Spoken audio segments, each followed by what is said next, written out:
आज हम पढ़ने वाले हैं बिजनेस स्टडीज क्लास 12 का chapter 7 planning and organising. Day to day life में अगर हमें कोई फंक्शन करना होता है, किसी घर में शादी होती है, कोई बिजनेस स्टार्ट करना होता है, तो कैसे उसको प्लान करते हैं, कैसे उसको ऑर्गेनाइज करते हैं, क्या इसके बेनिफिट्स होंगे, कैसे इसको किया जाता है। ना केवल ये आपके सिलेबस के लिए इंपॉर्टेंट है, बल्कि इसके बाद आप अपने लाइफ में कुछ भी करने से पहले प्लान कर पाएंगे। प्लान जब हम करते हैं, उन चीज़ों को नोट करते हैं, तो हम हर चीज़ पे सही तरीके से काम कर पाते हैं। डेट फिक्स होता है, हमारा गोल हमारा फिक्स होता है, और उनके बीच में ऐसे कौन कौन से स्टेप होने चाहिए, उन सारी चीज़ों पे हम बात करते हैं। अब मान के चलिए आपको कहीं जाना है, बट आपने ये डिसाइड नहीं किया कि किस डेट में जाना है, तो कई बार वो चीज़ें क्या होती है, टलते टलते क्या हो जाती है, हम जा नहीं पाते हैं। लेकिन अगर हम प्लान करते हैं, उसकी ट्रेन की टिकट करवाते हैं, उसके बाद तैयारी करते हैं, तो वही भी पक्का हो जाता है, चाहे कुछ भी हो जाए, हमें उस दिन उस टाइम पे ट्रेन में बैठ जाना है, एंड देन आफ्टर आगे का जो प्रोसेस होगा वो तो होगा ही होगा। तो इसी तरीके से बिजनेस में भी प्लान करना बहुत ज़रूरी होता है, खासकर एक बिजनेसमैन के लिए। जब उसके सामने इतना बड़ा मार्केट होता है, इतने सारे कंपटीटर्स होते हैं, तो कुछ भी करने से पहले उन्हें प्लान करना होता है। कई सारे प्लानिंग महीने के लिए होते हैं, कई सारे प्लानिंग साल भर का होता है, बट मुझे ऐसा लगता है कि बिजनेस में रोज़ प्लान बनाने की ज़रूरत है कि आज हमें क्या करना है, इस हफ्ते में हमें क्या करना है, कहाँ पर इंप्रूव करना है। तो आइए एक स्टोरी के जरिए हम इस चैप्टर को बहुत आसान तरीके से समझेंगे और जानेंगे प्लानिंग के एक एक कॉन्सेप्ट को यहाँ पे। तो बेसिकली यहाँ पर हम आपको समझाएंगे नेहा और राहुल के बारे में। नेहा और राहुल दो अच्छे बेस्ट फ्रेंड हैं और बहुत ही पैशन है फूड को लेकर। वो डिसाइड करते हैं कि हम एक कैफ़े खोलते हैं जिसका नाम होगा द कोजी कॉर्नर, और अपने होम टाउन में ही हम इसको ओपन करेंगे। और इस स्टोरी में हम वो सारे स्टेप फॉलो करेंगे जो आपके सिलेबस में है। तो बेसिकली यहाँ पर सबसे पहले प्लानिंग होता क्या है, the first step in management. Management का सबसे पहला हिस्सा होता है कि बेसिकली हम लोग प्लानिंग की बात करते हैं। अब जब हम प्लानिंग की बात करते हैं, बचपन से सुनते आ रहे हैं कि प्लानिंग का मतलब ये होता है किसी काम को सिस्टमेटिक तरीके से करने की कोशिश करना, उसमें जो जो चीज़ें होंगी उसको सेट करना। तो डेफिनेशन ऑफ प्लानिंग जो आपको लिखना है अपने एग्जाम में, so planning is the process of setting future objectives. देखिए आप क्या करते हैं, आप अपने प्रेजेंट में सेट करते हैं कि फ्यूचर में हम ये चीज़ें करेंगे। हेलो, इस बात का ध्यान रखिएगा, फ्यूचर ऑब्जेक्टिव्स यानी भविष्य में ये चीज़ें होनी चाहिए, इसके अकॉर्डिंग करेंगे। एंड देन उसके अकॉर्डिंग आप डिसाइड करते हैं कि क्या क्या बेस्ट तरीका होगा उसको पाने का, अचीव करने का। लेट मी सपोज हमने सोचा कि हम 2 साल बाद अपना घर खरीदना चाहते हैं, तो 2 साल बाद अपना घर खरीदना चाहते हैं, तो उसके लिए सोचेंगे कि कैसा घर होना चाहिए, कितना पैसा लगेगा, और उसके लिए कौन कौन से तरीके हैं जिससे कि हम लोग पैसे को अर्न कर सकते हैं, सेव कर सकते हैं, ताकि हम अपने घर को खरीद सकें। एक स्टूडेंट के लिए आपने डिसाइड किया कि हमें अक्टूबर का या अप्रैल का या ऑन डिमांड का जो भी आपका एग्जाम है उसमें आपको अच्छा मार्क्स लाना है। तो इसके लिए अब आपने ये तो सेट कर लिया कि अच्छा मार्क्स लाना है, यानी भविष्य में ये होना चाहिए, बट अच्छे मार्क्स लाने के लिए अब आपको कौन से तरीके अपनाने होंगे ये आपको डिसाइड करना होगा। मेहनत करनी चाहिए, क्लासेस लेनी चाहिए, या जो भी चीज़ें आपके लिए बेस्ट लगता है तो वो आप डिसाइड कर पाएंगे यहाँ पे। And it involves making decisions in advance about what to do. सबसे बड़ी बात है कि भाई क्या करना है, हाउ टू डू, कैसे करना है, व्हेन टू डू, कब करना है, and who will do it, इसे कौन करेगा। ये 4 पॉइंट बहुत इंपॉर्टेंट है। क्या, कैसे, कब और कौन, ये तब हमें पता चलता है जब हम एक सही तरीके से अपनी प्लानिंग कर रहे होते हैं। अदरवाइज बहुत सारे से चीज़ें हैं जो मैंने कहा दिमाग में आता ही नहीं है, और अचानक से जब हम वहाँ काम को करने जाते हैं तो पता चलता अच्छा ये नहीं था, अच्छा वो नहीं था। कई बार आपने देखा है ना कि बहुत सारे ऐसे काम जो आपने अचानक से कर लिए और उस टाइम पे पता चलता है कि ये चीज़ रह गया या वो चीज़ रह गया। कई बार हम हफड़ा दफड़ी में बहुत जल्दी ट्रेन पकड़ लेते हैं, बाद में पता चलता है अच्छा ब्रश तो घर ही में छूट गया, टूथपेस्ट घर में रह गया, ब्रश कैसे करेंगे, है ना। मतलब मोबाइल का चार्जर घर में छूट गया, मोबाइल कैसे चार्ज करेंगे। ऐसी बहुत सारी चीज़ें होती। कई बार कोई कह रहा है सर टिकट ही भूल गए तो घर वापस आएगा और क्या करेगा। तो इसीलिए प्लान करना जरूरी होता है।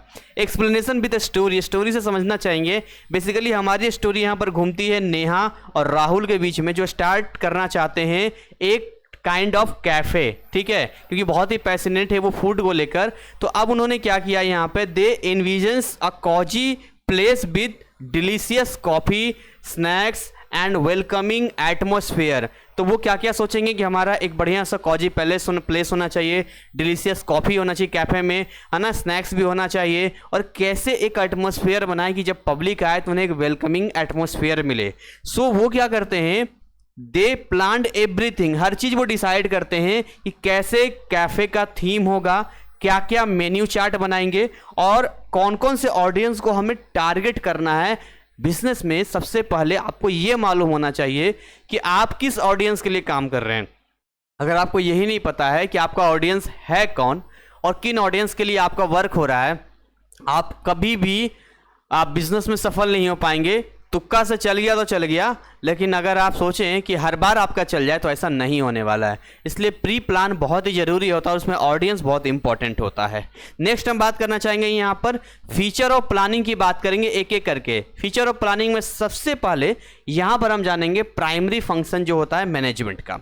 प्राइमरी फंक्शन में क्या होता है, माइंड में थॉट हमारे चलते हैं, माइंड में विचार हमारे चलते हैं। So planning is the first step. सबसे पहले प्लानिंग एक पहला स्टेप होता है and the most essential function of management, because ये सेट करता है, क्या करता है, ये सेट करता है उन सारे फाउंडेशंस को और अदर एक्टिविटी को जिसको मिलाकर आप प्लान कंप्लीट करते हैं, ऑर्गेनाइज करते हैं, स्टाफिंग करते हैं या फिर उसको कंट्रोल करते हैं। ये सारी चीज़ें आपको पता चलता है। जैसे हम स्टोरी एग्जांपल आपको देना चाहेंगे। अब यहाँ पर क्या होगा, सबसे पहले नेहा और राहुल ने पूरा आइडिया लिया। किस चीज़ का आइडिया लिया कि भाई कैसे अगर हमें कैफ़े खोलना है तो क्या करना होगा, है ना। उसके बाद लोकेशन भी ढूंढा उन्होंने, स्टाफ को हायर किया।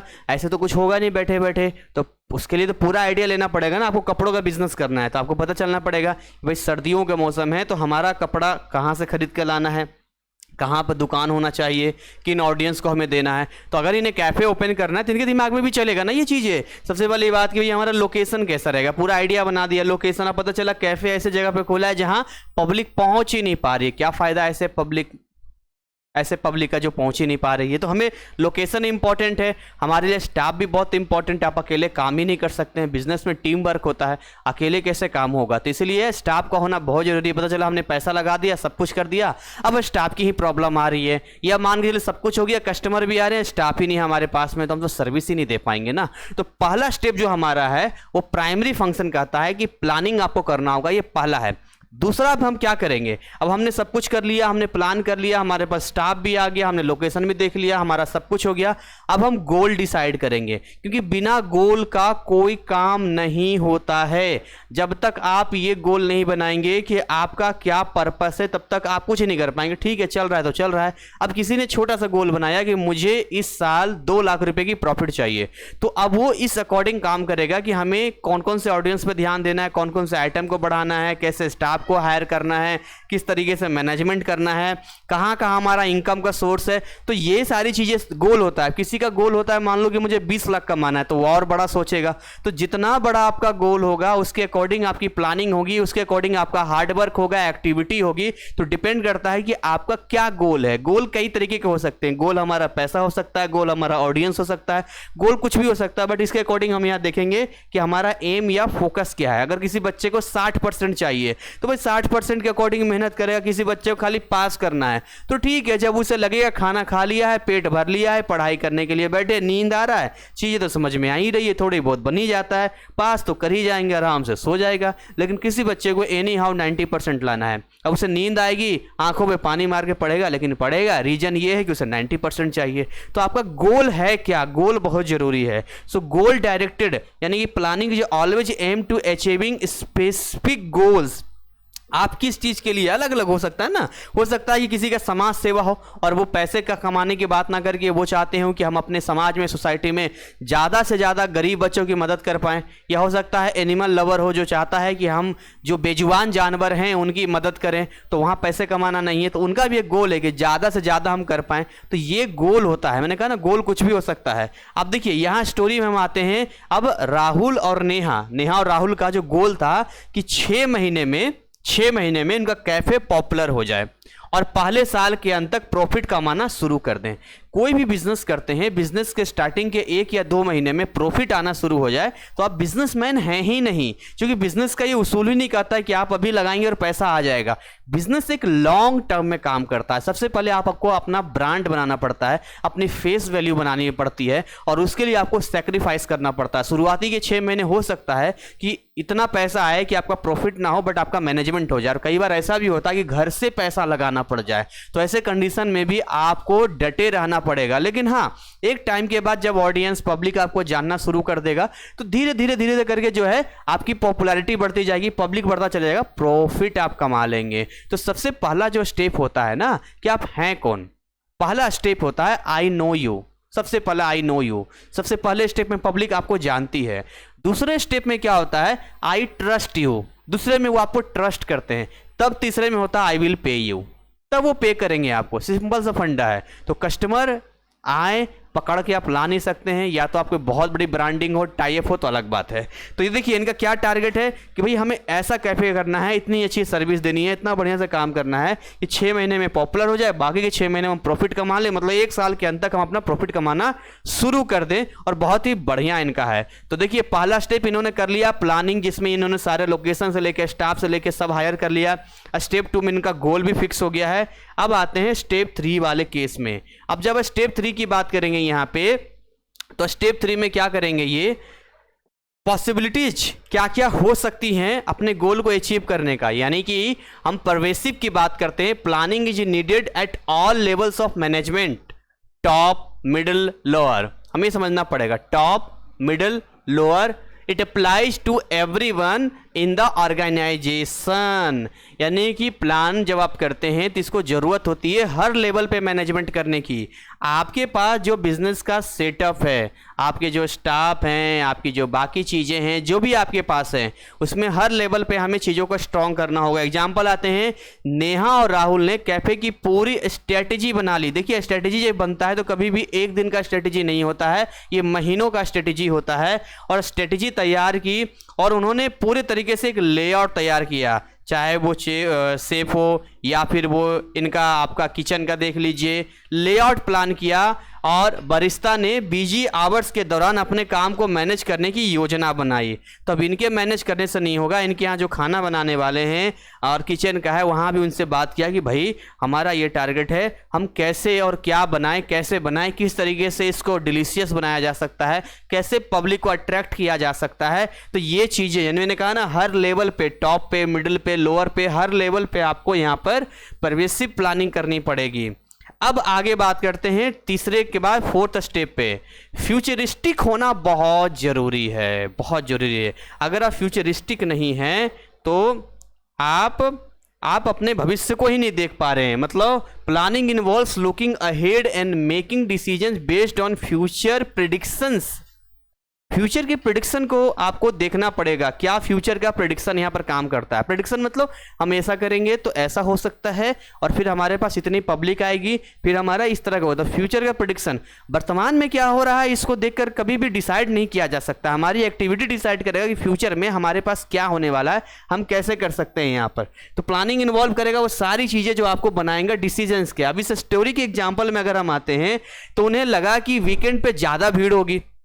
ऑब्वियस सी बात है, जब कोई कैफ़े होगा, पब्लिक क्या होती है, हफ्ते में एक दिन छुट्टी, ऑफिस की छुट्टी होती है, तो वीकेंड में ज़्यादा भीड़ होगी।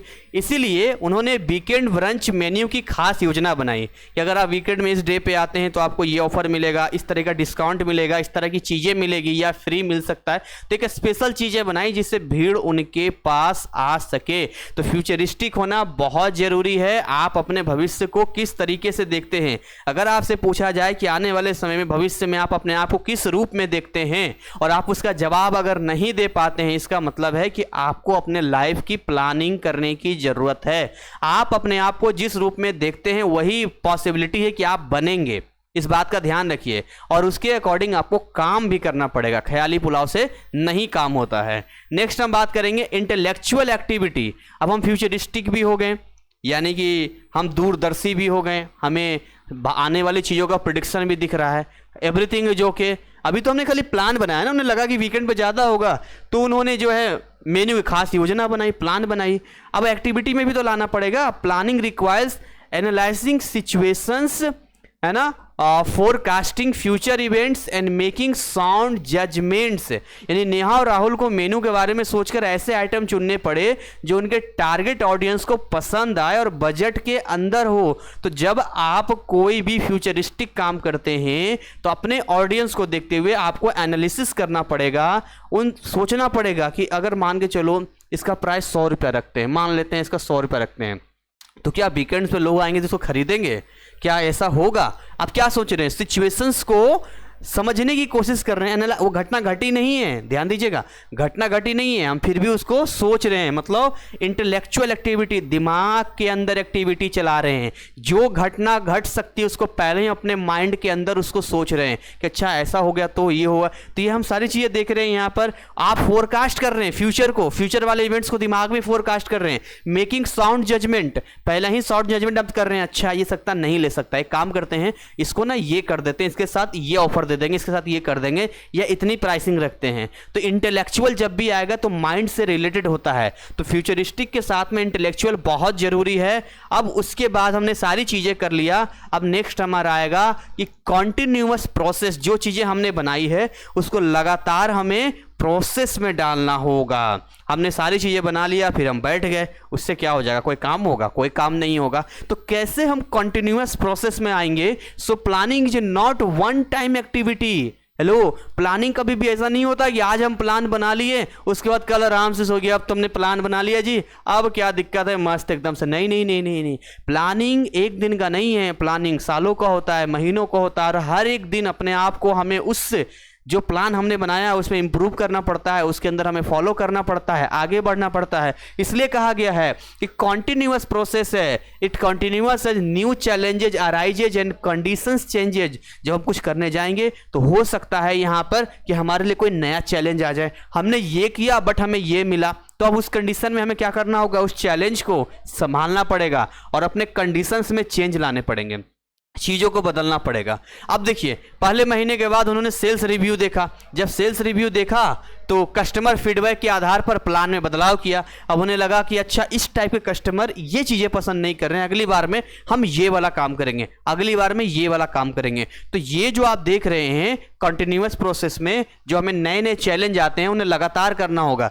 ऐसा नहीं है कि आपने एक प्लान बना लिया कि हम ये मेन्यू बनाएंगे, ये करेंगे, ये करेंगे, अब चाहे प्रॉफिट हो ना हो, ऑडियंस को अच्छा लगे या ना लगे, हम उसी धर्रे पर काम करते रहेंगे। नहीं नहीं नहीं, हम जब एक प्लान बनाते हैं तो प्लान में आए दिन हर बार कुछ ना कुछ हमें बदलाव करना पड़ता है, चेंजेज लाने पड़ते हैं, क्योंकि प्लान हमने जो बनाया है वो फ्यूचरिस्टिक होके बनाया है, इंटेलेक्चुअल एक्टिविटी के अकॉर्डिंग बनाया है। तो वो घटना घटी नहीं है। जब तक वो घटना घट नहीं जाती है तब तक एग्जैक्ट डिसीजन हम नहीं ले पाएंगे। हमने जो डिसीजन बनाया है वो केवल इस बिहाफ पे बनाया है कि ये चीज़ें पॉसिबिलिटीज है।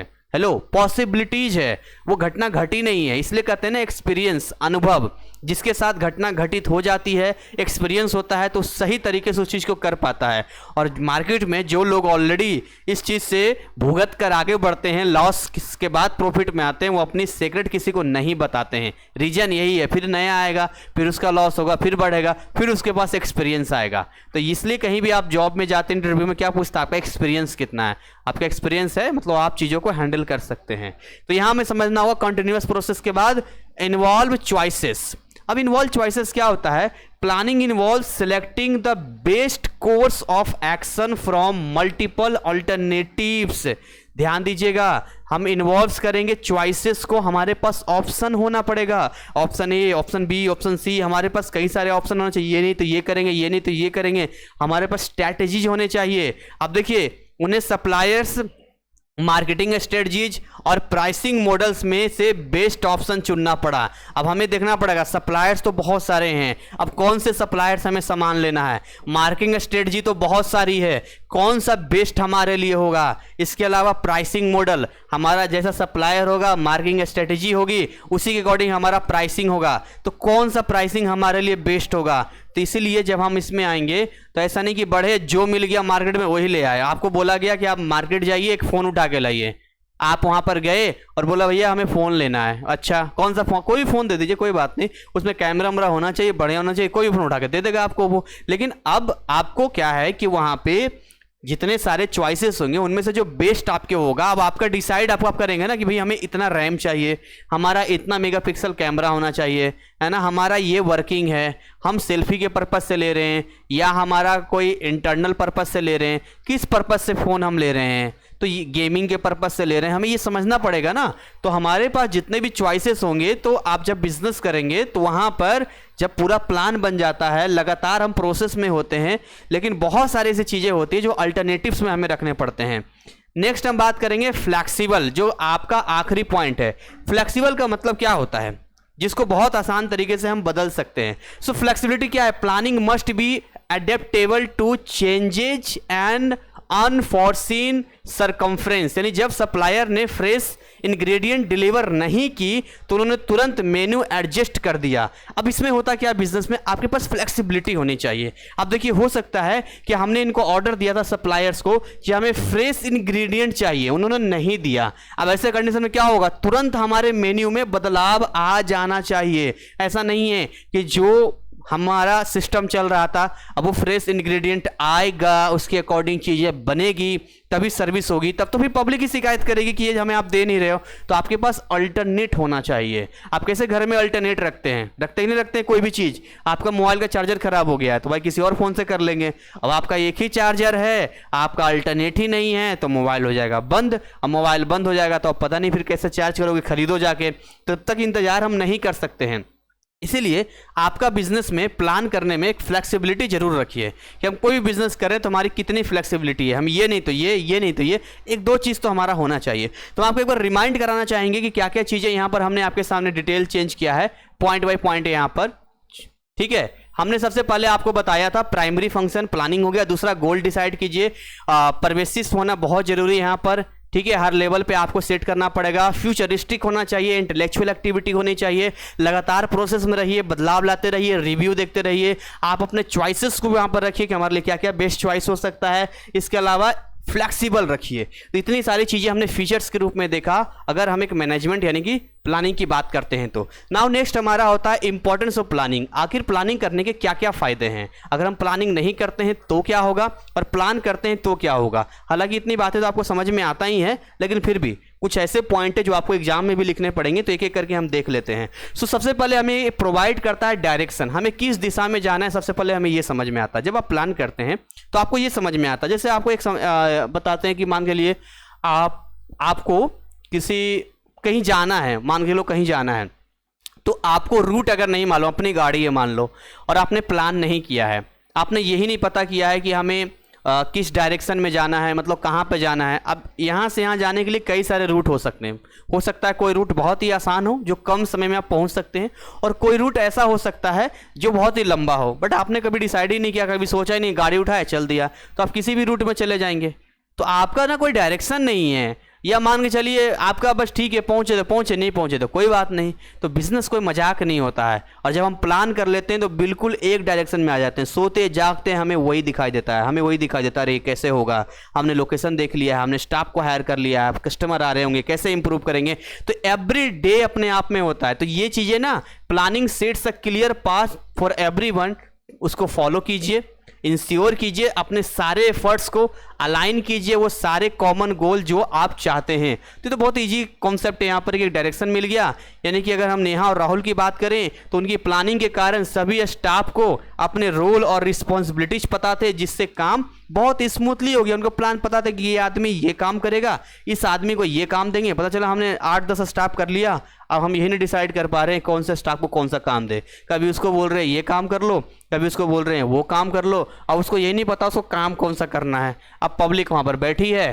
पब्लिक ने कुछ बोला, उसके पास सर्विस ही नहीं पहुँच रही है, तो इसकी दिक्कत हो जाएगी ना। तो इसीलिए जब हम प्लान करते हैं तो हमारी सारी चीज़ें क्लियर हो जाती है। नेक्स्ट हम बात करेंगे यहाँ पे एक चीज़ और, कि हमारा रिस्क और जो अनसर्टेनिटी होता है वो रिड्यूस हो जाता है। देखिए कभी भी बिजनेस में आप जितना भी प्लान कर लो, कभी भी ऐसा नहीं होता है कि आपका रिस्क बिल्कुल जीरो हो जाएगा। बिजनेस का रूल ही यही है। बिजनेस का दूसरा नाम रिस्क होता है। अगर आप में दम है, आपका मतलब कहते हैं ना, एक देसी कहावत है कि अगर आपका जिगरा चूहे का है तो आप बिजनेस नहीं कर पाएंगे। शेर का दिल चाहिए, मजबूती चाहिए, इसमें बर्दाश्त भी करना पड़ता है। और जॉब में क्या होता है, हर महीने पैसे आ जाते हैं।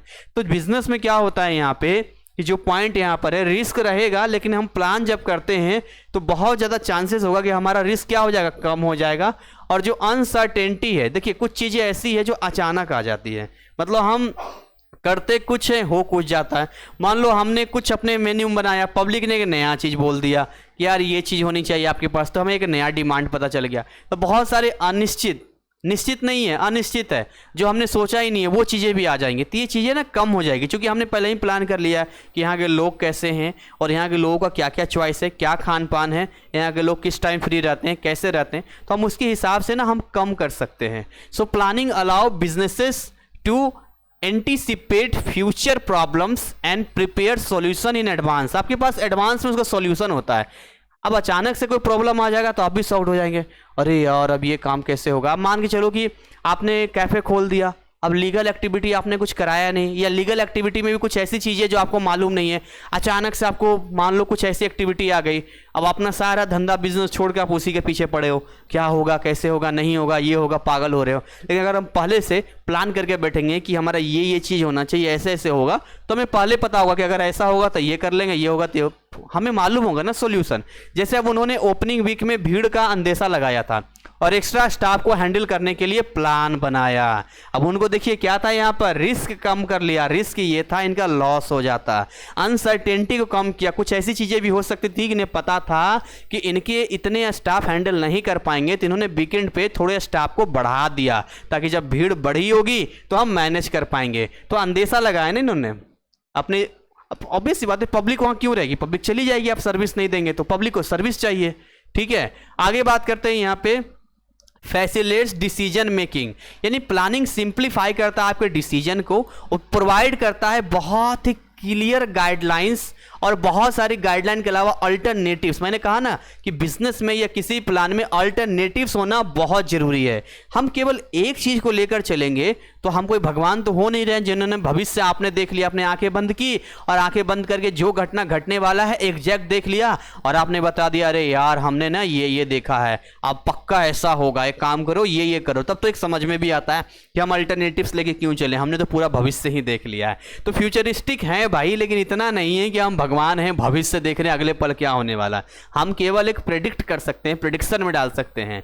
तो हमारे पास क्या होगा, प्लानिंग करने से फायदा ये होगा कि हमारा डिसीजन, हमारे गाइडलाइन हम बना पाएंगे, इतने से इतने टाइम तक ये रहेगा, इतने से इतने टाइम तक ये रहेगा, ये होना चाहिए, और अगर ये नहीं आता है तो ये हो सकता है। सो यहां प्रमोशन ऑफर डिसाइड करते समय नेहा और राहुल ने मार्केटिंग प्लान का रेफरेंस लिया।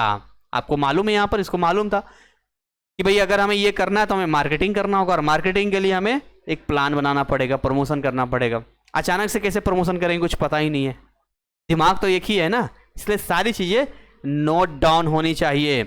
नेक्स्ट हम बात करेंगे यहाँ पे इंश्योर करेंगे वो कोऑर्डिनेशन। इसका मतलब क्या होता है, इसका मतलब ये होता है कि planning integrate different activities ensuring that all parts of the business work in harmony. Harmony एक वर्ड होता है, एक लय में चलेगा। लय मतलब क्या होता है, एक सिस्टम जब चलता है तो एक लय में चलता है। एक साइकिल जब चलता है तो एक सिस्टम में चलता है जिसमें पहिए घूमते हैं और दोनों पहियों को एक चेन कनेक्ट करता है, ठीक है। उस पर वो साइकिल वाला बैठा रहता है, चलाने वाला, हैंडल उसका होता है, ब्रेक होता है, डायरेक्शन देता है। जब सारा सिस्टम एक लय में, एक हार्मोनी होकर चलता है तब जाके एक सिस्टम बन के काम होता है। अब हमारे शरीर में भी देखिए हमारा हाथ का मूवमेंट है, दिमाग काम कर रहा है, आंखें है, कान है, नाक है, एवरीथिंग है। तो यहाँ पर भी जो है ये सारे जो कोऑर्डिनेशन है, कोऑर्डिनेशन बेसिकली बायोलॉजी का वर्ड होता है, जो कोऑर्डिनेशन में हम पढ़ते हैं, कोऑर्डिनेट करना, कोऑपरेट करना, इन सब को इंश्योर करता है कि देखो भाई उस टाइम पे सभी एक्टिव रहना। तो जो अलग अलग एक्टिविटीज यहाँ पर हमें मिलेंगे सबको इंटीग्रेट करेगा और सभी को इंश्योर करेगा कि आप अपने काम को जो भी आपको दिया गया उस टाइम में हार्मोनी की तरह काम करेंगे। अब यहाँ पर स्टोरी में आते हैं। स्टोरी में जैसे किचन हो गया, सर्विंग स्टाफ हो गया, कैशियर हो गया, मिलकर काम किया क्योंकि उनकी रोल प्लानिंग में साफ साफ लिखी हुई थी। पब्लिक आई, पब्लिक ने ऑर्डर दिया, सर्विंग स्टाफ ने वहाँ ऑर्डर ले लिया, है ना। सबसे पहले वो कैशियर के पास जाएंगे, यहाँ पेमेंट कर दिया, कैशियर ने सर्विंग स्टाफ को भेजा, यहाँ से उन्होंने ऑर्डर कलेक्ट किया, जो भी उनका जो रहा इन्होंने किचन में जाके दिया, किचन से फिर इनको ला के दिया। तो इस तरीके से पड़ा हुआ है। अब कैशियर को जाके पैसा दे दिया है, अब कैशियर ने पैसा ले लिया और आराम से ये मान लो डिले कर दे, बल्कि सर्विंग स्टाफ को पता ही नहीं है कि यहाँ पर क्या ऑर्डर आया है, किचन में क्या खाना बनेगा। पब्लिक बैठी है, बैठे बैठी वहाँ पर कुर्सी उर्सी तोड़ तोड़ के चली जाएगी कि यहाँ कुछ है ही नहीं है ऐसा। तो ये चीज़ आप समझना पड़ेगा आपको।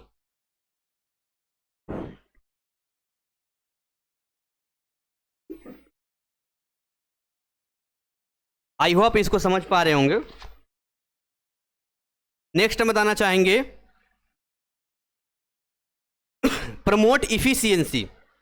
इफिशियंसी एक वर्ड होता है जिसका मतलब होता है कि हम जितना भी इनपुट लगाएंगे उसके अकॉर्डिंग हमें आउटपुट मिलेगा। हमारी कोशिश यही होती है कि हमने एक बिजनेस किया और हम अपने बिजनेस में इतना पैसा लगा रहे हैं और हम चाहते हैं कि हमारा प्रॉफिट इतना हो। तो इफिशियंसी कैसे आएगी? देखिए, planning help use resources wisely. बहुत बुद्धिमान तरीके से आप रिसोर्सेस का इस्तेमाल कर सकते हैं, अपने वेस्ट को कम कर सकते हैं और अवॉइड कर सकते हैं डुप्लीकेशन ऑफ एफर्ट्स। एफर्ट्स को डुप्लीकेट करना बहुत जरूरी है। हमने एक एफर्ट लगाया, हमें मालूम है कि ये एफर्ट लगाने से हमें ये प्रॉफिट होता है, हम बार बार उस एफर्ट को लगाएंगे, बार बार उस चीज़ को करेंगे।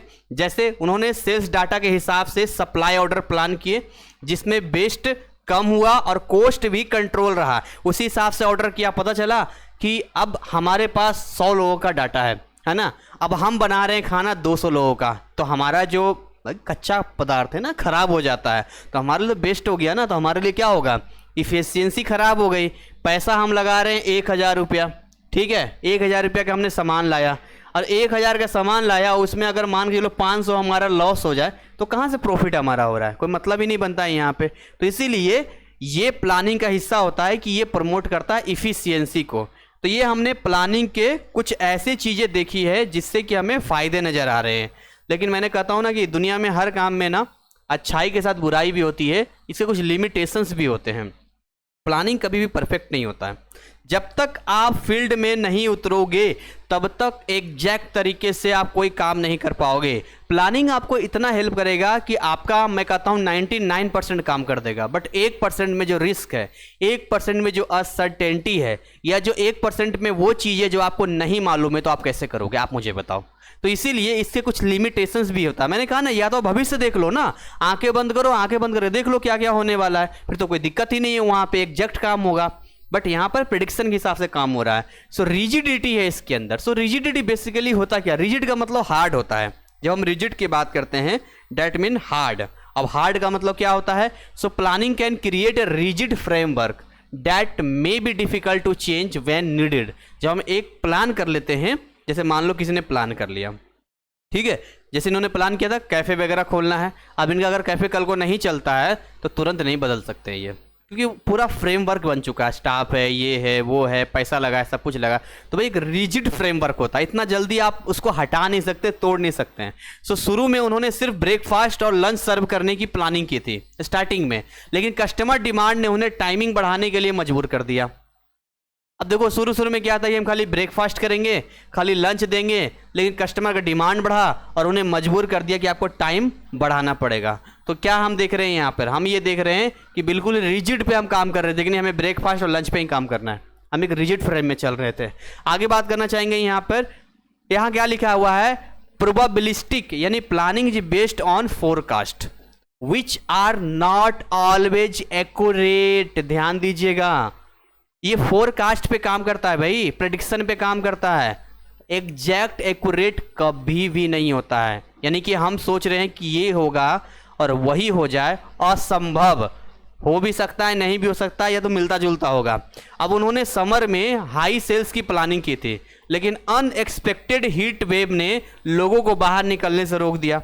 अब प्लानिंग तो बहुत ही बढ़िया किया था, इस समर में हम ये करेंगे, लेकिन इतना ज़्यादा धूप और इतनी ज़्यादा गर्मी रही कि लोग बाहर निकले ही नहीं। जब तक लोग बाहर निकलेंगे नहीं तो भाई होटल्स और कैफ़े में क्या करेंगे जाकर, आप हमें बताइए। ठीक है, नेक्स्ट हम बात करना चाहेंगे यहाँ पे एक्सपेंसिव एंड टाइम कंज्यूमिंग, ये तो है। आपका बिजनेस चले ना चले, डूब जाए, कुछ भी हो जाए, प्लान करेंगे, प्लान को ऑपरेट करेंगे, पैसा तो खर्च होगा, सोचेंगे, बनाएंगे, टाइम भी यहाँ पर कंज्यूम होगा। ये दो चीज यहाँ पर आपका जाएगा, यानी planning requires time, money and effort. ये तीन चीजें जब बनती है तब जाकर हमारा एक प्लान सक्सेसफुल होता है, उसमें कोई गारंटी नहीं है, और ये होता है कॉस्टली, कई बार ये महंगा भी पड़ जाता है। सो उन्होंने बेस्ट इक्विपमेंट खोजने में काफ़ी समय, टाइम और पैसे लगाए, जिससे कैफ़े ओपन होने में डिले हुआ। अब इनका मान लो कोई डेट था कि हम 1 महीने बाद अपना कैफ़े ओपन करेंगे, हम प्लान हमने बना लिया है, अभी हमने कुछ किया नहीं, मान लो हमने प्लान बना लिया है, लेकिन उस प्लान को ऑपरेट करने में टाइम लग जाएगा। क्यों टाइम लग जाएगा? रीजन ये है कि उनके लिए बेस्ट इक्विपमेंट चाहिए, पैसा लगाएंगे, उसके लिए समय देंगे, तभी तो जाके सारी चीज़ें होंगी तो करेंगे। सो बेसिकली ये चीज़ें हैं जो एक्सपेंसिव होती है, आपको यहाँ पर समझना पड़ेगा। ठीक है, चलिए आगे बढ़ते हैं। यहाँ पर डिले एक्शन, हमें ये भी समझना पड़ेगा भाई कि planning can slow down decision making specially in emergencies, यानी कि इमरजेंसी में अचानक से आप कोई भी डिसीजन फास्टली नहीं ले सकते हैं, इस बात को भी समझना होगा। जब अचानक पावर कट हुआ तो उनकी डिटेल प्लानिंग किसी काम की नहीं रही और क्विक डिसीजन लेने पड़े, क्योंकि वो हमने सोचा ही नहीं था। अचानक से पावर कट हो गया, मान लो हाँ पावर अचानक से कट हो गया, कुछ तुरंत डिसीजन लेना पड़ेगा, अरे ये करो। कुछ ऐसी घटनाएं घटती है जो हमारे मेन्यू में होता ही नहीं है, लिमिटेशन से। हम बार बार मैं तो बोल रहा हूँ, या तो आप अपना भविष्य इस तरीके से देखो कि हर चीज़ आपको मालूम हो, और नहीं मालूम है तो आप हर चीज़ का प्लान कर ही नहीं सकते हो, कुछ ना कुछ तो रह जाएगा। और जब वो आपके सामने अचानक आएगा, या तो आप उसको चैलेंज को स्वीकार करोगे, उसको सही तरीके से हैंडल करोगे, या तो उसमें आप परेशान हो जाओगे। यही चीज़ें हैं। तो लिमिटेशंस की बात करें, पैसा ज़्यादा लग रहा है, एक्सपेंसिव है, डिले एक्शन हो रहा है। इसके अलावा मिस डायरेक्शन, कभी कभी प्लानिंग क्या होता है, led to perceiving personal interest over organization goal. कई बार होता है यहाँ पर पर्सनल इंटरेस्ट चला जाता है। एक मैनेजर ने हाई कॉस्ट आइटम्स को प्रमोट करना शुरू किया, जिससे कैफे के अफोर्डेबिलिटी गोल से मिसमैच हो गया। एक मैनेजर ने क्या किया, हाई कॉस्ट आइटम को प्रमोट करना शुरू किया। अब हर पब्लिक तो महंगा नहीं खरीदेगी, तो अब ये बोले यार ये कैफे बहुत ही महंगा है ना, इसकी अफोर्डेबिलिटी पे क्या हो गया, एक अफोर्डेबिलिटी गोल पे मिस मैच होने लगा। हमारा ये टारगेट था कि ऑडियंस हमारे पास ज़्यादा आए। देखिए एक बिजनेस के लिए क्या होता है ना, एक बिजनेस के लिए आपका प्राइस बहुत इंपॉर्टेंट रखता है। अगर आपके पास पब्लिक ज़्यादा है तो प्राइस को कम रखिए, क्योंकि मार्केट में अगर कंपटीटर्स भी आएंगे तो भी आपका चलेगा, लेकिन इतना भी कम नहीं रखना है कि आपका काम ही ना हो, बट इतना रख सकते हैं कि अपने प्रॉफिट के साथ में हम एक सही प्राइसिंग रख पाए यहाँ पर। लेकिन हमारे पास कई सारे आइटम है, हाई प्राइस भी है, कम भी है, लो भी है। अब हम हाई को ही प्रमोट करेंगे तो प्रॉब्लम होगा ना यहाँ पर, तो इस चीज़ का हमें समझना पड़ेगा। नेक्स्ट हम बात करेंगे मिस डायरेक्शन, ये सारे क्या है, डिमेरिट्स हैं यहाँ पर। और फॉल्स सेंस ऑफ सिक्योरिटी, ये भी हमें समझना पड़ेगा यहाँ पर कि क्या होता है यहाँ पर फॉल्स सेंस ऑफ सिक्योरिटी। ठीक है, अब यहाँ पर क्या दिख रहा है हमें कि फॉल्स सेंस का मतलब कुछ ऐसी चीजें है ना, कुछ ऐसी चीजें जो हमने सोची है, यानी over reliance on plans can lead to complacency believing everything will go as planned. यानी हम कुछ ऐसी सिक्योरिटी लेके चलते हैं कि मस्त हमने सोच लिया, प्लान बना लिया, मस्त ये कैफ़े होगा, ये बढ़िया इक्विपमेंट होगा, वीकेंड पे ये करेंगे, वो करेंगे, सब कुछ करेंगे, एकदम दिमाग में बन गया। अब एकदम से अब तो हम बिल्कुल अमीर हो गए जी, अब तो हम पैसे भी कमाने लग गए। अभी हुआ कुछ नहीं है, लगे एक सिक्योरिटी दिमाग में आ गया, अच्छा लग रहा है, मज़ा आ जाएगा, अब तो बिल्कुल अब अमीरी अपने पास में आराम से चल रहा है, अब तुम्हारा बिजनेस सेट होने वाला है, अब तो एकदम बढ़िया से इन्वेस्टमेंट किया।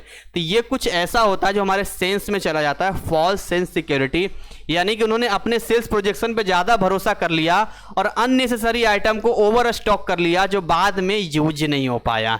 तो कई बार ऐसा होता है कि प्लान करने से पहले और प्लान करने के बाद, मान लो हमने प्लान कर दिया, अप्लाई कर दिया, उसके बाद भी कुछ ऐसी चीज़ें होती है जो ओवर कॉन्फिडेंस में और खुद के हाई कॉन्फिडेंस सिक्योरिटी यानी गलत सेंस की वजह से चला जाता है। तो ये भी हमें यहाँ पर समझना पड़ेगा यहाँ पे। ठीक है,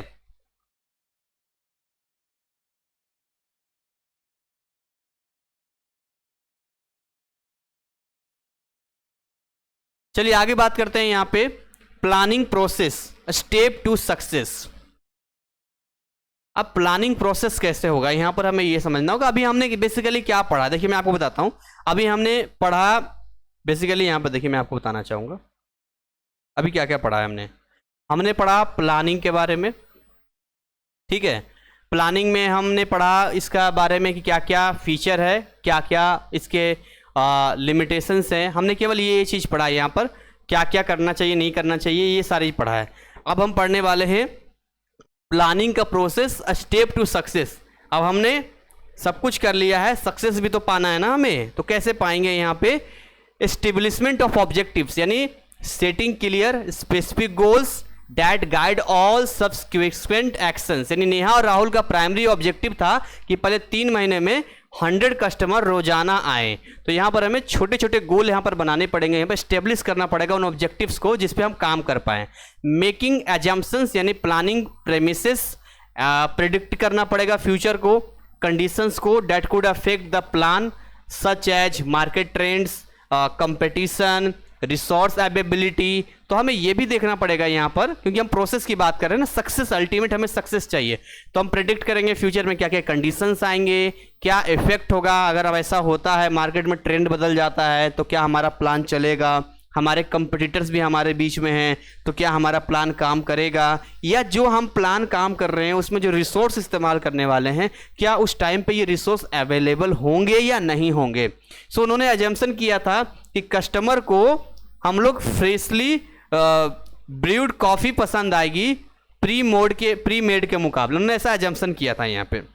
इसके अलावा आइडेंटिफाई करेंगे अल्टरनेटिव्स को। मैं तो बार बार कर रहा हूँ ना, अल्टरनेटिव्स होना बहुत ज़रूरी है। जब तक अल्टरनेटिव्स हमारे पास नहीं है तब तक आप रिस्क में चल रहे हैं, ठीक है। So listing possible way to achieve the objectives. अब इन ऑब्जेक्टिव्स को, जैसे टारगेट था कि रोज 100 कस्टमर रोज आना चाहिए, तो 100 customer every day per day आएगा, तो इसके लिए क्या क्या बेस्ट रास्ता हो सकता है। ऑप्शन 1, ऑप्शन 2, ये नहीं हुआ तो ये करेंगे, ये नहीं हुआ तो ये करेंगे। जैसे मान लो ये वाला किया, हमें लगा अब 100 कस्टमर नहीं आ रहा है, एक काम करते हैं अब अगले वाले को हम फॉलो करके देखते हैं, अगर इसमें भी नहीं हो रहा कोई नहीं, हम अगले वाले करके देखते हैं। तो भाई ये चीज़ें हमें समझना पड़ेगा कि हमारे अलग अलग मार्केटिंग स्ट्रेटजी कैसी है, हमारी मेन्यू का ऑप्शन कैसा है। स्टोरी एग्जाम्पल में आएंगे, कस्टमर को अट्रैक्ट करने के लिए आप वही बात है ना कि कैसे अट्रैक्ट करेंगे, या तो आप उन्हें ऑफर दीजिए, डिस्काउंट दीजिए, जो भी बेस्ट पॉसिबल हो तो उन्हें दीजिए। अट्रैक्ट करने के लिए सोशल मीडिया पर एड्स चलाया, इन्फ्लुएंस कोलैबोरेशन किया,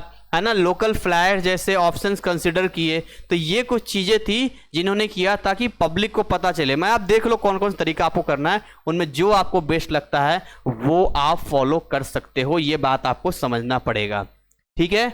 चलिए आगे बात करना चाहेंगे यहाँ पे नेक्स्ट, यहाँ पर इवोल्यूशन ऑफ अल्टरनेटिव्स। आखिर अल्टरनेटिव्स को बनाएंगे कैसे, कैसे इवोल्यूशन करेंगे। कुछ भी अल्टरनेटिव्स दे देंगे? जी नहीं, कुछ भी तो नहीं दे सकते हैं यहाँ पे, हम लोग कुछ भी नहीं दे सकते हैं। अब यहां पर क्या होगा, assessing the pros and cons of each option to determine the best course of action.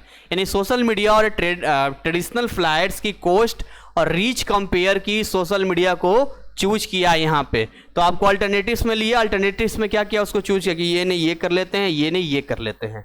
ये सारी चीजें यहाँ पर इनको काफी हेल्प पहुंचा रही है। यहाँ पे अल्टरनेटिव्स कैसे आप बनाएंगे, आप सोचो ना, सोशल मीडिया इनका अल्टरनेटिव था। अब खुद के दुकान के आगे ये ब्रांड लगाते, उतना ही पब्लिक देखती है। सोशल मीडिया एड्स में जो पब्लिक नहीं भी है, जो नहीं भी इंटरेस्टेड है, उन्हें पता चलेगा अच्छा यहाँ नया कैफे खुला है, अब तो यहाँ जाना चाहिए। तो अल्टरनेटिव्स अपना बना रहे, इवोल्यूट कर रहे हैं यहाँ पर। अब selection of action, choosing the most suitable alternative based on evolution. अब जो अल्टरनेटिव्स है उनमें से जो कोई बेस्ट आपको लगता है उसको सिलेक्ट कीजिए और एक्शन लीजिए। अब उन्होंने सोशल मीडिया में देखा कि कौन सा बेस्ट होगा, तो उन्होंने देखा कि देखिए फेसबुक भी है, इंस्टा भी है, यूट्यूब भी है। उन्हें लगा कि इंस्टाग्राम पे प्रमोशन बहुत ज़्यादा बढ़िया हो सकता है, तो इंस्टाग्राम पे प्रमोशन को चुना, क्योंकि यह उनके टारगेट ऑडियंस के साथ मैच करता था। ज़्यादातर पब्लिक जो थी इंस्टा पर ज़्यादा फॉलो कर रही थी और वहाँ से भीड़ भी ज़्यादा थी। उनका ठीक है, इंस्टा को हम लोग फॉलो करते हैं। नेक्स्ट हम बात करेंगे इम्प्लीमेंटेशन। अब जो चीज़ें हमने चुना है उसको इम्प्लीमेंट करेंगे, यानी जो सेलेक्टेड प्लान था उसको एक्शन में कन्वर्ट करेंगे। तो उन्होंने सोशल मीडिया मैनेजर को हायर किया और अपनी मार्केटिंग प्लान को एक्सिक्यूट किया। खुद तो हो नहीं सकता था, तो एक सोशल मीडिया मैनेजर किया कि आपका ये काम है कि आप दिन भर बैठ के इंस्टाग्राम पे हमारे कैफ़े का प्रमोशन करेंगे, एड्स बनाएंगे, थंबनेल बनाएंगे, वीडियोज बनाएंगे, उसको टाइम टू टाइम वहाँ पर देंगे, पब्लिक को अट्रैक्ट करेंगे। यही आपका काम होगा ताकि पब्लिक तक ये चीज़ें पहुंच सके। तो इंप्लीमेंट करना जरूरी है। देख रहे हो कैसे, पहले इवोल्यूट पहले हमने बनाया, फिर उसमें से बहुत सारे ऑप्शंस में एक सेलेक्ट किया, फिर उसको इंप्लीमेंट किया, फिर अगला रिव्यू एंड फॉलोअप करना जरूरी है। हमने कोई चीज़ इंप्लीमेंट किया तो हम बार बार मैं बोल रहा हूँ, आप भगवान तो हो ही नहीं कि आप देख रहे हो अगले बार क्या हो रहा है, तो आप तो तुक्का लगा रहे हो। तो आपने एक क्या किया, प्रयोग किया, एक्सपेरिमेंट किया। अब एक्सपेरिमेंट कितना सफल है कैसे पता चलेगा, रिव्यू के अकॉर्डिंग। रिव्यू अच्छा आ रहा है तो हम आगे उसको कंटिन्यू रखेंगे, नहीं है तो बदल देंगे यहाँ पर। तो हमेशा रिव्यू करना होगा और उसको फॉलोअप करना होगा। फॉलोअप मतलब मॉनिटरिंग करना होगा प्रोग्रेस को, मेकिंग एडजस्टेंस, स्टे ऑन ट्रैक रखना होगा। उन्होंने वीकली सेल्स डाटा का रिव्यू किया और मेनू और प्रमोशन को एडजस्ट किया। तो मैं आपको एक रिव्यू करना चाहूँगा कि यहाँ पर हमने इन प्रोसेस को देखा है, जहाँ पर हमने देखा कि आपको स्टेब्लिश करना होगा ऑब्जेक्टिव्स को, आपको एक अजम्पशंस प्लान बनाना होगा, क्या क्या कैसे कैसे करना है, आपको अल्टरनेटिव्स को रखना होगा, बहुत सारे अल्टरनेटिव्स में से एक अल्टरनेटिव्स को सेलेक्ट करना पड़ेगा, उसको इंप्लीमेंट करना पड़ेगा। फिर इंप्लीमेंटेशन में जो भी हो आपका आता है रिव्यू देखना पड़ेगा। फिर अगर कोई सक्सेसफुल भी होता है तो उसको लगातार फॉलोअप में रखना होगा कि क्या हमारा ग्रोथ जा रहा है। चलिए आगे बात करना चाहेंगे टाइप्स ऑफ प्लान। आखिर प्लान होता कितने तरीके का है। हमने ये तो देख लिया कि ये करना चाहिए, ये नहीं करना चाहिए और ये चीज़ें होती है, बट एक्चुअली में प्लान कितने टाइप का होता है। अगर हम प्लान की बात करें तो ये सुनने में अटपटा लगता है कि सर प्लान तो अलग अलग, मतलब अलग अलग इंडिविजुअल्स के अकॉर्डिंग अलग अलग होना चाहिए। तो ऐसा नहीं है, प्लान की भी अपनी चीज़ें हैं। कुछ प्लान ऐसे होते हैं जो ऑब्जेक्टिव्स होते हैं और कुछ प्लान ऐसे होते हैं जो स्ट्रेटेजी का होता है, आपको समझना पड़ेगा। कुछ प्लान ऐसे होते हैं जो पॉलिसी वाले होते हैं, कुछ प्लान ऐसे होते हैं जो प्रोसीड्यूर होते हैं, कुछ प्लान मेथड वाले होते हैं, कुछ प्लान रूल्स वाले होते हैं, कुछ बजट वाले होते हैं, कुछ प्रोग्राम वाले होते हैं। इतने तरह के प्लान होते हैं। अब हमारा कौन सा किस चीज़ पे प्लान जा रहा है ये हमें समझना पड़ेगा। तो सबसे पहले हम स्टार्ट करेंगे ऑब्जेक्टिव के ऊपर कि हम जो प्लान बना रहे हैं वो ऑब्जेक्टिव प्लान कैसा होता है। यहाँ पर अगर हम ऑब्जेक्टिव्स प्लान की बात करते हैं तो ये हमारा क्लियर होना चाहिए, स्पेसिफिक होना चाहिए, रिजल्ट जो कि ऑर्गेनाइजेशन हमारा उद्देश्य है। अब देखिए उनका ऑब्जेक्टिव्स क्या था कि 6 महीनों में फाइनेंशियली ब्रेक इवन हो जाए, यानी कि उनका कुछ शुरुआत हो जाए, फाइनेंशियली वो स्ट्रांग हो जाए। अब स्ट्रेटेजी की क्या बात है यहाँ पर, स्ट्रेटेजी वाला प्लान क्या है यहाँ पे, कॉम्प्रिहेंसिव प्लान ना, comprehensive plan that consider how to position the business against competitor and respond to market changes। अब देखिए यहाँ पर क्या है, एक प्लान हमारा हमने बनाया, एक ही बिजनेस में एक प्लान ऑब्जेक्टिव का बनाया। ऑब्जेक्टिव का प्लान एक बनाया कि हमें फाइनेंशियली ब्रेक इवन होना है। दूसरा प्लान हमने बनाया कि उन्होंने कैफ़े को एक कोजी और अफोर्डेबल जगह के रूप में पोजीशन किया और फास्ट फूड चेन से अलग थी यहाँ पे, क्योंकि हमारे कंपटीटर भी मार्केट में हैं। तो जब आप एक बिजनेस करते हैं तो ज़रूरी नहीं है कि एक ही प्लान काम हो, आपको बहुत सारे प्लान काम करने पड़ते हैं और प्लान को लाना पड़ता है, तब जाकर एक बिजनेस आपका ग्रो कर पाता है। यहाँ पे तो 2 तरह के हमने प्लान को यहाँ पर देखा है। नेक्स्ट बात करेंगे पॉलिसी वाला प्लान। जब पॉलिसी की प्लान बात करते हैं तो यहाँ पर हमें कुछ ऐसे जनरल गाइडलाइंस बनाने पड़ेंगे जो हमारी पॉलिसी होनी चाहिए, यानी कि general guidelines that save decision making and action within the organisation. अब उनकी पॉलिसी थी कि वो लोकल सप्लायर से ही सामग्री लेंगे ताकि कम्युनिटी को सपोर्ट मिले। बाहर से क्यों लेंगे भाई, अंदर से लेंगे ताकि कम्युनिटी को सपोर्ट मिले यहाँ पर। उसके बाद आगे है एक ऐसा प्लान जो प्रोसीड्यूर होना चाहिए, यानी कि डिटेल होना चाहिए, स्टेप बाय स्टेप इंस्ट्रक्शंस होना चाहिए, how to carry out specific task. उन्होंने कस्टमर कंप्लेंट्स हैंडल करने के लिए एक प्रोसीड्यूर बनाई जिसमें सुनना, माफ़ी मांगना और इश्यू रिजॉल्व करना शामिल था। आपको ये समझना पड़ेगा कि कैसे आप वाले कस्टमर की प्रॉब्लम को सुनेंगे, अगर हमारी तरफ से गलती हुई है तो आप माफ़ी मांगेंगे एंड देन उस प्रॉब्लम को रिजॉल्व करेंगे। आपने देखा कैफे वगैरह में सॉरी मैम, सॉरी सर करने लगते हैं, क्यों करते हैं? क्योंकि उनका एक वो होता है कि हमें कस्टमर से भिड़ना नहीं है, हमें कस्टमर को हैंडल करना है। क्योंकि ऐसा नहीं है कि कस्टमर एक बार आ गया और उसने हमें 1 करोड़ रुपया दे दिया, नहीं, वो हम चाहते हैं कि हमारे लॉयल कस्टमर हो और वो कस्टमर हमारे पास बार बार आए। और अगर ऐसे हमने कुछ ऐसे कस्टमर बना लिए जो हमारे लॉयल कस्टमर हैं तो हमारा जो इनकम का एक पार्ट होगा वो फिक्स हो जाएगा, मतलब इतनी इनकम आनी ही आनी है, और फिर यही प्रमोट भी करेंगे बाकी लोगों को और वहाँ से हमारे पास और भी पब्लिक आएगी जिससे कि हमें और प्रॉफिट होगा। तो ये हमें समझना पड़ेगा। नेक्स्ट हमारा मेथड का प्लान होना चाहिए कि हमारा मेथड कैसा है, तरीका कैसा है, जिसको शुद्ध भाषा में बोले आप कौन से तरीकों को फॉलो करते हैं यहाँ पे। तो यहाँ समझना होगा स्पेसिफिक टेक्निक यूज करना होगा इन टास्क को कंप्लीट करने का। उन्होंने बैरिस्टा को एक स्पेशल कॉफ़ी ब्रीइंग मेथड सिखाई जो कैफे की सिग्नेचर स्टाइल बन गई। तो तरीका क्या है, काम तो सभी लोग करते हैं, देखते हो डॉली चाय वाला, चाय तो सभी लोग बेचते हैं, पर डॉली चाय वाले ने ऐसा क्या कर दिया जिससे कि वो फेमस हो गया। आप ये देखो ना, ये बहुत सारे ऐसे लोग हैं जो यूं कैसे फेमस हो गए, उनका तरीका अलग था, काम वही है, तरीका अलग है। एक ही काम को बहुत सारे लोग कर रहे हैं, पर उनमें से जिसका तरीका अच्छा होगा लोग उसको फॉलो करेंगे। इस बात को आपको समझना पड़ेगा कि हमारा तरीका कैसा है, इस बात पर भी डिपेंड करेगा, उसके लिए प्लानिंग करनी पड़ेगी। रूल्स हमारे कुछ होने चाहिए, यानी कि specific directive on what must और मस्ट नॉट डू, क्या करना है और क्या नहीं करना है। स्टाफ के लिए रूल बहुत जरूरी होता है। आपको यूनिफॉर्म में आना है, आपको नेम टैग लगाना है, हमेशा पहने रखना है, आपको ये डिसिप्लिन में रहना है, इतने से इतने टाइमिंग होनी चाहिए, क्योंकि आपका स्टाफ जब कोई भी एक्टिविटी करेगा तो सबसे पहले जो नाम आएगा ऑनर का नाम आता है। स्टाफ क्या, स्टाफ गलती करके चला जाएगा, उसको आप निकाल देंगे, लेकिन जो आपने नेम एंड फेम बनाया है वो खराब होते देर नहीं लगेगा। इसीलिए अगर हमारा बिजनेस है जहां पर हम एक टीम के रूप में काम कर रहे हैं तो हमारे स्टाफ को हैंडल करना बहुत ही जरूरी होता है। यहाँ पे नेक्स्ट बात करेंगे, बजट कितना है हमारे पास में। देखिए फाइनेंशियल प्लान करते हैं, एस्टिमेट करना होगा सारे रेवेन्यू का, हमारे पास कितना रेवेन्यू है, कितना कॉस्टिंग जा रहा है, कितना खर्च हो रहा है। इनके बजट में डेली सेल्स का एस्टिमेशन था ताकि rent, salary and supplies cover हो सके। हमें इतना है ना, महीने में इतना खर्चा है तो 30 दिन का इतना है तो एक दिन में इतना पैसा आना चाहिए, जिसमें कि हम रेंट देंगे, सैलरी देंगे, इसमें ये चीज़ देंगे। तो ये चीज़ें भी हमें समझनी पड़ेगी यहाँ पर। और उसके बाद आखिरी है प्रोग्राम। प्रोग्राम क्यों जरूरी है आपको ये समझना पड़ेगा। जब हम प्रोग्राम की बात करते हैं तो एक डिटेल प्लान जो होता है हमारा, a detail plan that outline specific actions, timelines and responsibilities for a project. एक प्रोजेक्ट के लिए एक प्रोग्राम जरूरी है। जैसे कि एक लॉन्च प्रोग्राम तैयार किया जिसमें डेकोरेशन से लेकर हेल्थ इंस्पेक्शन तक के टास्क शामिल थे, सारी चीज़ें मालूम चाहिए, जिम्मेदारी से लेकर हर चीज़। तो यहाँ पर मैं आपको एक समराइज करना चाहूँगा कि क्या क्या चीज़ें हमने यहाँ पर देखी है। तो हमने टाइप्स ऑफ प्लान में सबसे पहले ऑब्जेक्टिव्स को देखा कि हमारा क्या ऑब्जेक्टिव्स है, किस चीज़ फोकस है, स्ट्रेटजी कैसी होनी चाहिए, पॉलिसी के लिए कैसा प्लान होना चाहिए, प्रोसीड्यूर के लिए कैसा प्लान होना चाहिए, मेथड्स, तरीका कौन सा हमारे बिजनेस का होना चाहिए, उसके लिए क्या प्लान बनाएंगे, हमारे रूल्स एंड रेगुलेशन अपने स्टाफ और बिजनेस के लिए क्या प्लान बनाएंगे, बजट कितना है उसके लिए क्या प्लान बनाएंगे, प्रोग्राम कैसा हम रख सकते हैं उसके लिए क्या प्लान बनाएंगे। तो ये था पूरा प्लानिंग। अब है ऑर्गेनाइजिंग। अब ऑर्गेनाइजिंग क्या होता है ये हम समझ लेते हैं, ठीक है, जिसमें हम लाएंगे bringing the plan to life. Plan को लाइफ में लाने के लिए प्लान तब तक एक्टिव नहीं है जब तक हम उसे ऑर्गेनाइज नहीं करेंगे। हमारा सारा प्लान बन गया, सब कुछ हो गया, आप एक्शन लेना शुरू कीजिए, ऑर्गेनाइज कीजिए सारी चीज़ों को, आपका प्लान जिंदा हो जाएगा। कैसे, डेफिनेशन देखते हैं। डेफिनेशन क्या सिस्टम यहाँ पर कहता है वो समझते हैं सबसे पहले। तो बेसिकली ये कहता है कि organising is the process of arranging resources.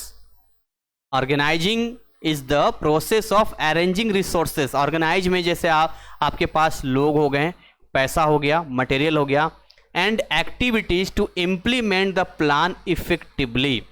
आपके प्लान को इफेक्टिवली इम्प्लीमेंट करने के लिए आपके पास जो रिसोर्सेस होते हैं उसको ऑर्गेनाइज करना बहुत ही जरूरी होता है।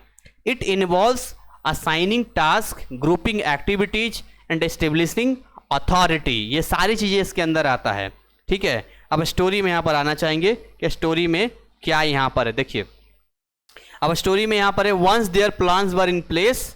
जैसे उनका प्लान हो गया, Neha and Rahul needed to organise their resources to make the cafe reality, है ना। This meant hiring staff, setting up the kitchen and arranging seating to create a welcoming environment. अब आपके कैफे में कोई एंटर होता है तो आपके पास चीज़ें ऑर्गेनाइज है या नहीं, आप ये समझिए। कहीं कहीं आप जाते हैं तो चीज़ें आपको पूरा ऑर्गेनाइज आपको मिलता है, क्या मस्त तरीके से वेलकम हुआ, किचन सामने नहीं होना चाहिए, बैक में है, मतलब बिल्कुल लग रहा है कि हाँ एकदम रियलिटी है, फील करना है वहाँ पे। बट अगर आपके पास अगर ऑर्गेनाइज ही नहीं है, सिस्टम ही नहीं है, कहते ना जो दिखता है वो बिकता है, तो जो दिखेगा नहीं तो बिकेगा कहाँ से। इसीलिए हमें सारी चीज़ों को ऑर्गेनाइज करना जरूरी है। अब फीचर ऑफ ऑर्गेनाइजेशन, ऑर्गेनाइजिंग का क्या फ़ायदा होता है ये समझना होगा। सबसे बड़ी बात तो ये होता है कि हमारा मैनेजमेंट बहुत अच्छा हो जाता है। मैनेजमेंट अच्छा हो जाता है ऑर्गेनाइज करने से। Organising follows planning and set the structure of all other activities. देखिए, प्लानिंग के बाद उन्होंने कैफे का लेआउट तैयार किया, किचन, सीटिंग और काउंटर की जगह फिक्स की। सबसे पहले ऑर्गेनाइज करने से फायदा ये हुआ कि हमने हर चीज के लिए एक जगह फिक्स किया। अब जगह फिक्स करने से क्या फायदा होगा? अपनी जगह पे हर चीज सेट हो गया, फिट हो गया, हम आराम से काम कर पाएंगे। कॉन्टिन्यूअस प्रोसेस यानी organising requires constant adjustment and improvement as needs changes. जैसे जैसे बिजनेस बढ़ा, उन्होंने स्टाफ का शिफ्ट को एडजस्ट किया ताकि पीक आवर में हमेशा कवरेज रहे। हर बिजनेस में एक ऐसा सिस्टम होता है कि जो आपकी छुट्टी इस दिन होगी, आपकी इस दिन होगी। अगर आपको लग रहा है रोज का काम है, आप हफ्ते में एक दिन बंद नहीं कर सकते हैं, या आपको लगता है कि इस टाइम पे ज्यादा पब्लिक आएगी, तो कॉन्टिन्यूअस प्रोसेस में बदलाव आपको लाना पड़ेगा, टाइम टू टाइम चेंज लाना पड़ेगा। यहाँ पे शिफ्ट वगैरह चेंज करना होगा यहाँ पे, ठीक है। नेक्स्ट हम बात करेंगे परवेसिव यानी organising happens at all levels. वही जो पीछे आपने पढ़ा था, ऑल लेवल्स पे आएगा। पार्ट टाइम स्टाफ है, जैसे नेहा ओवरऑल ऑपरेशन मैनेज करती थी, है ना। हेड सेफ किचन ऑर्गेनाइज करता था, और सर्विस मैनेजर वेट स्टाफ को कोऑर्डिनेट करता था। तो ये सारी चीज़ें ना परवेसिव होना भी बहुत ज़रूरी है। नेक्स्ट हम बात करेंगे गोल ओरिएंटेड। वही सारी चीज़ें पढ़ रहे थे। ऑर्गेनाइजिंग को अलाइन करना होगा, रिसोर्सेज से एफर्ट लगे, यानी सीटिंग अरेंजमेंट कैसा होगा। ऑर्गेनाइज मतलब चीज़ों को मैनेज करना ताकि कस्टमर को आराम और पर्याप्त स्पेस मिल सके। आपका कोऑर्डिनेशन कैसा है, यानी organising ensure that all parts of the business work together smoothly. Kitchen, cashier, service team एक साथ कैसे काम कर रहे हैं, जल्दी अच्छा काम कर रहे हैं, तो ये ऑर्गेनाइजिंग में है। अब इंपॉर्टेंस ऑफ ऑर्गेनाइजिंग में बात करेंगे यहाँ पर। ये तो आपका फीचर था यहाँ पे कि क्या क्या फीचर है। अब क्यों जरूरी है ऑर्गेनाइजिंग, ये आपको समझाते हैं। अभी तो ये होता है। सबसे पहले चीज क्या होता है? स्पेशलाइजेशन होता है, यानी डिवाइड हो जाता है काम, हर किसी का अपना अपना रोल, जिससे कि हमारी इफिशियंसी बढ़ जाती है, हमें ज़्यादा ध्यान नहीं देना पड़ता है। स्टोरी में क्या है कि बारिस्ता ड्रिंक बनाता था जबकि किचन स्टाफ खाना तैयार करते थे। इससे सभी की स्किल बढ़ी, अपने अपने लेवल पे सब काम कर रहे थे यहाँ पे, है ना।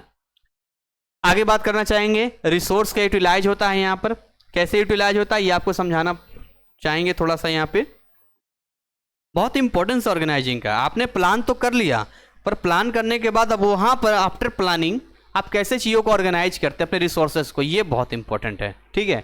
तो organising help use all resources, money, space and people most effectively. ये इंपॉर्टेंट है। देखिए, प्लानिंग अलग चीज़ है, ऑर्गेनाइजिंग अलग चीज़ है। प्लानिंग यहाँ तक होता है कि हमने कोई काम नहीं किया बट प्लान बनाया, अब उसको करेंगे। जब करते हैं तब हमें ऑर्गेनाइज करना पड़ता है। ऑर्गेनाइजिंग बाद में होता है, पहले प्लानिंग फिर ऑर्गेनाइजिंग होता है यहाँ पे, ठीक है। तो ऑर्गेनाइजिंग में से किचन को इस तरीका ऑर्गेनाइज किया गया था कि स्टेशन के बीच कम लगे, ठीक है, आने जाने का, और सर्विस तेज हो। पता चला अब दूर है किचन, आने जाने में टाइम लग रहा है। क्लियरिटी इन रोल्स, यानी क्लियर रोल था, कौन क्या काम करेगा, सबकी जिम्मेदारी बटी हुई थी, कोई कंफ्यूजन नहीं था, और सब अपने काम के लिए अकाउंटेबिलिटी थे और हम इंप्रूव कर रहे थे। हर स्टाफ मेंबर को पता था कि उसे क्या करना है, जैसे टेबल साफ करना है ना, इन्वेंट्री मैनेज करना। अब टेबल गंदा है तो कोई बोलेगा कि हाँ जी टेबल साफ करो, तब टेबल साफ करेगा? नहीं, आपका काम मालूम है, आपका टेबल साफ करना है। कस्टमर गए, जाइए टेबल साफ कीजिए। आपका काम है ऑर्डर लेना, कस्टमर आए, जाइए ऑर्डर लीजिए। तो जो जिसका है वो करेगा यहाँ पे। इनकरेज क्रिएटिविटी, यानी with well defined role employees feel free to contribute idea. अब भाई समझना पड़ेगा, वेल डिफाइंड रोल बढ़िया दीजिए और एम्प्लॉय को फ्री फील करवाइए ताकि वो अपने आइडिया को कंट्रीब्यूट कर सके। अब हेड शेफ ने सीजनल डिशेस इंट्रोड्यूस किए जिससे कि मेन्यू एक्साइटिंग बना रहे। जरूरी नहीं है कि आप ही हमेशा डिसीजन दे तो काम हो सकता है आपके एम्प्लॉय स्टाफ भी कुछ आइडिया दे, तो उन्हें इतना तो बनाइए इको फ्रेंडली कि आप बता सके। तो इनकरेज क्रिएटिविटी बहुत जरूरी है, उनकी क्रिएटिविटी को इनकरेज करना होगा। हाँ जी आपने अच्छा काम किया, नहीं नहीं बढ़िया है, चलिए ठीक है आगे बताना, तो इससे आपको फायदा होगा। एंड फैसिलिटेट ग्रोथ, यानी a well organize structure support business expansion without chaos, यानी कि जैसे जैसे कस्टमर बढ़े उन्हें सीटिंग एरिया एक्सपेंड किया बिना ऑपरेशन को डिस्टर्ब किए। हम बिना ऑपरेशन को डिस्टर्ब किए, हमारे पास ये होना चाहिए कि हम चीज़ों को बढ़ाते रहेंगे, चेंज करते रहेंगे, ठीक है। ये चीज़ें हमें समझना होगा।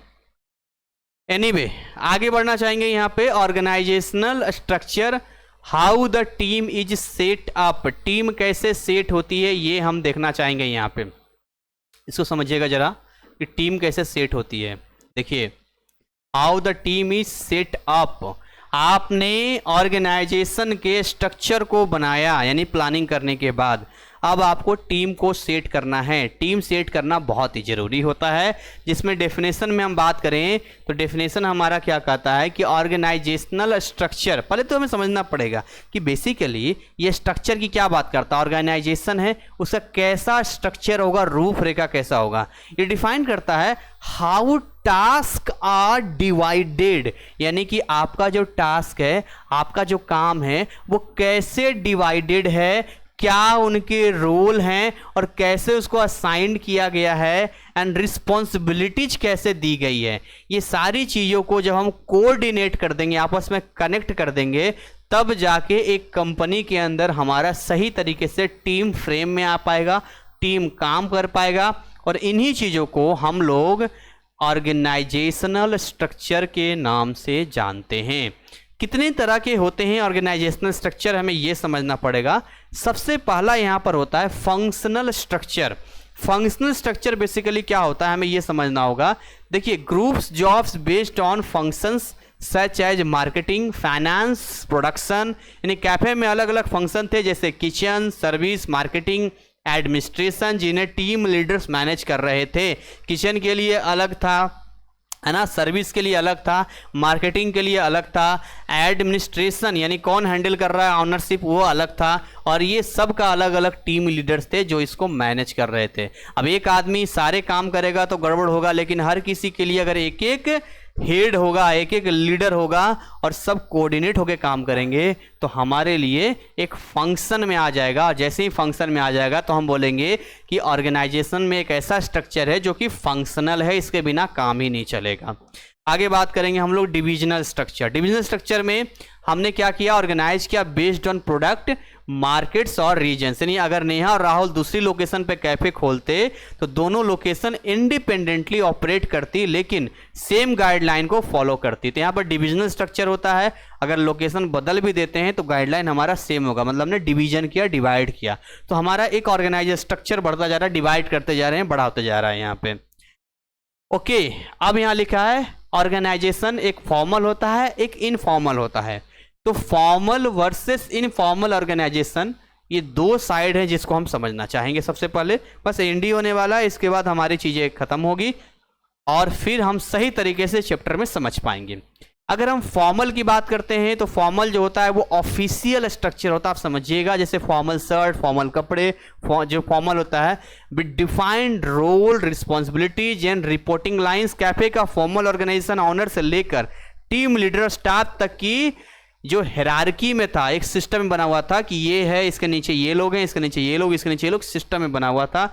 इनफॉर्मल ऑर्गेनाइजेशन क्या होता है, natural social network that form among employee based on personal relationship, यानी कि स्टाफ अक्सर काम के बाद इनफॉर्मल मीटिंग करते थे जिससे टीम वर्क और भी मजबूत हुआ।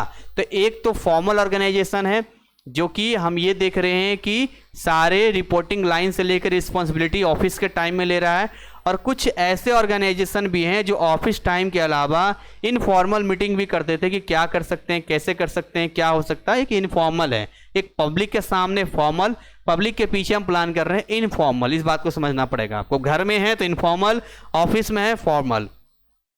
अब यहाँ बात करना चाहेंगे डिलीगेशन ऑफ अथॉरिटी, यानी शेयरिंग द लोड। अब लोड को यहाँ क्या करेंगे, डिलीगेट करेंगे अथॉरिटी को। डिलीगेटिंग होता क्या है, अलग अलग टर्म है बिजनेस स्टडीज का जो अपने आप में इंपॉर्टेंट है, बहुत इंटरेस्टिंग है। लेकिन delegating involves assigning task, delegating involves assigning tasks and giving authority to subordinates, making them accountable for their performance। तो हमें यह समझना पड़ेगा कि सभी के अलग अलग लोड को बांट दीजिए, जिम्मेदारी को बांट दीजिए, ताकि अपनी अपनी रिस्पॉन्सिबिलिटी लोग जाने और अपने हिसाब से काम कर सके। सो डेलीगेट करना मतलब डिवाइड करना जरूरी है। एक्सप्लेनेशन विथ स्टोरी, यहाँ पर देखेंगे हम कि Neha and Rahul couldn't do everything. अब ये दोनों हर काम नहीं कर सकते थे, so they delegated task to their team member, अपने टीम मेंबर को काम दे दिया। अलाउ किया, फोकस कीजिए, मैनेज कीजिए ओवरऑल बिजनेस को। तो यहाँ पर जो है डेलीगेट करना कहते हैं। आखिर डेलीगेशन का क्या इंपॉर्टेंट होता है, इससे देखिए वर्कलोड कम हो जाता है, यानी डेलीगेशन लाइट हल्का कर देता है मैनेजर के वर्कलोड को। यानी डेली कैश मैनेजमेंट का एक ट्रस्टेड कैशियर को सौंप दी, जिससे कि उन्हें सप्लायर से बातचीत करने का समय मिला। तो अब ये भाई अपना आराम से बातचीत करेगा, भरोसेमंद है, कोई बात नहीं, काम होगा, चीज़ें आसान होगी हमारे लिए। इन्हेंस करता है एफिशिएंसी को, ऑब्वियस सी बात है, अगर हम सही तरीके से एक फ्रेमवर्क में काम करेंगे तो मैनेजर को भी आसान होगा, मैनेजर बाकी चीज़ों पर ध्यान दे पाएगा, अपना अपना लोग काम करेंगे। यानी sharing task cafe run more smoothly and employees felt empowered, यानी उन्होंने मेनू प्लानिंग सेप को डेलीगेट किया, जिससे किचन का काम और बेहतर चला, देखा कैसे कैसे क्या हो रहा है, तो और एम्पावर्ड फील किया और बढ़िया से काम होगा, तेजी से होगा। इनकरेज इनिशिएटिव्स इन एम्प्लॉय टेक मोर रिस्पॉन्सिबिलिटी, ठीक है, and contribute more creativity when given the authority, जब उसको अथॉरिटी दे देते हैं कि देखो जी आपकी जिम्मेदारी है, ये आपका काम है, आपको एनी हाउ ये काम करना है, तो वो क्या करेंगे, ज़्यादा जिम्मेदारी ले पाएंगे और कंट्रीब्यूट भी फिर वो ज़्यादा करेंगे। जैसे सर्विस मैनेजर ने एक फीडबैक सिस्टम इंट्रोड्यूस किया ताकि कस्टमर सेटिस्फेक्शन बढ़ सके। आप देखते हैं हर जगह पर आ गया कस्टमर सेटिस्फेक्शन। अभी मैं क्या लेने गया था, स्कूटी लेने गया था, और रात के लगभग बजने वाले थे 8:30 या 9, बिल्कुल बंद होने वाला था। जुपिटर में गए थे, वो बंद होने वाला था, हम लोग गए, शटर गिरा दिया, लेकिन फिर भी वहाँ जो स्टाफ बैग लेके खड़ा था वो हमें बता रहा है चीज़ों को। क्यों? क्योंकि उसे पता है कि फीडबैक मिलेगा, आप जितना ज़्यादा सेल्स को बढ़ाएंगे और उसके बाद कस्टमर आपको रिव्यू देगा, उसके अकॉर्डिंग आपको यहाँ जॉब में और प्रमोशन मिलेगा, या अगर आप गलत करेंगे तो आपको हटाया जा सकता है। तो जो कस्टमर का सेटिस्फेक्शन होता है, देखते हैं आजकल रेटिंग देने का होता है कि आप कितना रेटिंग देते हैं, और जितना ज़्यादा रेटिंग मिलता है तो उससे क्या होता है, इसका मतलब ये बंदा सर्विस अच्छा दे रहा है, तो कंपनी आगे से उसको सबसे पहले हायर करेगी।